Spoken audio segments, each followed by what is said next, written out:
Every now and then, a headline pops up that's, well, it's more than just a headline. It's a signal, right? A moment that reveals the deep tensions simmering just below the surface.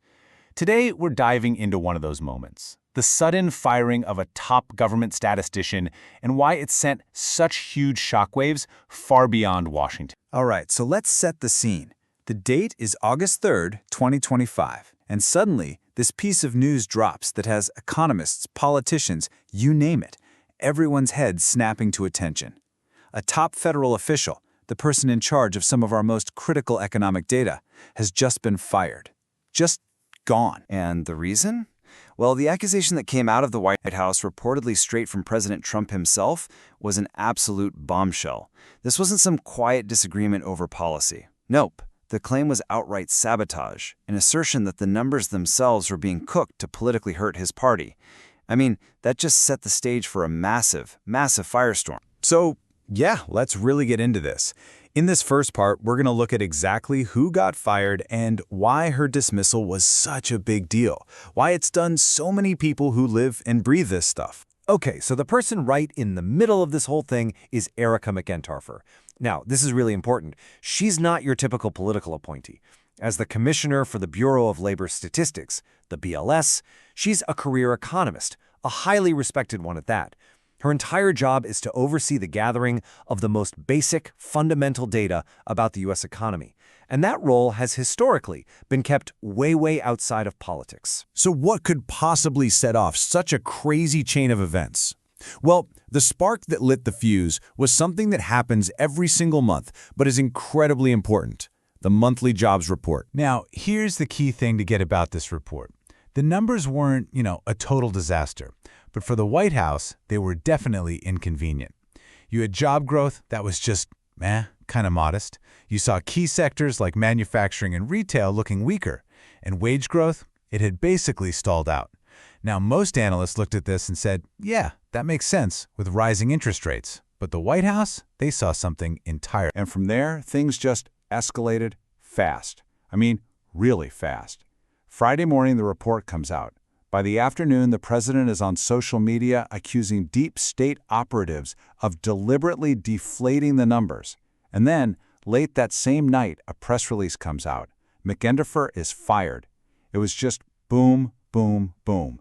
A straight line from the data to the dismissal. Of course, a move this big, this dramatic, it's going to get a reaction. And, as you can probably guess, the reactions were immediate, they were widespread, and they were split right down the middle. Pretty much the entire economic community was just sounding the alarm.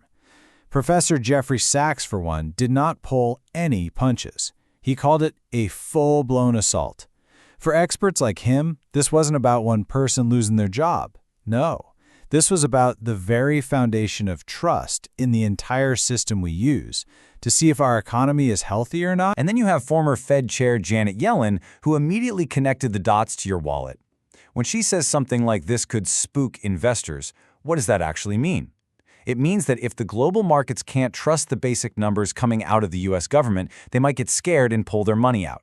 And that could make everything more expensive for the government to borrow, for businesses, and for you. The political split, though, it was instantaneous and just stark.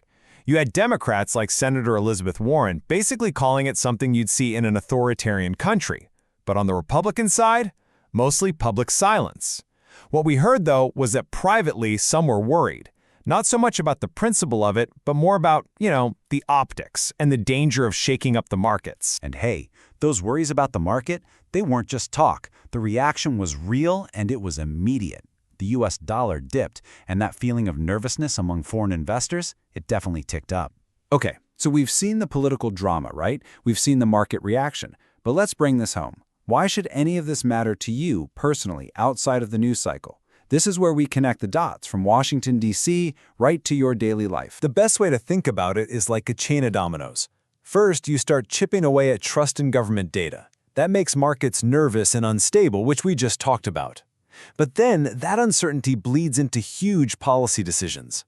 I mean, how can you make smart plans for things like healthcare or new roads if you can't even trust the basic numbers on population or the economy? And eventually, all of that trickles right down to the fourth domino, your own pocketbook. And this really is the bottom line, isn't it? The very data at the heart of all this drama. The jobs numbers, how much wages are growing, this is the stuff the Federal Reserve uses to decide on interest rates. And that directly impacts your mortgage payment, your car loan, what you pay on your credit card. It's what companies look at when they decide, hey, should we expand? Should we hire more people? Having data you can trust is like the quiet engine of our whole economy. All right, so that brings us pretty much to today. The firing happened, the dust is still settling, but what happens now? Where do we go from here? Because this whole thing is a long way from being resolved. So right now, there's nobody officially leading the Bureau of Labor Statistics. There's a real fear among the people who work there that the next jobs report and the one after that will be under a huge political microscope. Because of this, you have advocacy groups pushing Congress to step in, to pass new laws that protect these data agencies, to basically build a firewall between the numbers and politics. The goal's simple, really. Make sure the statistics are independent, period. And honestly, this is the big, lingering question that this whole mess leaves us with. This was never just about one jobs report or one person's career.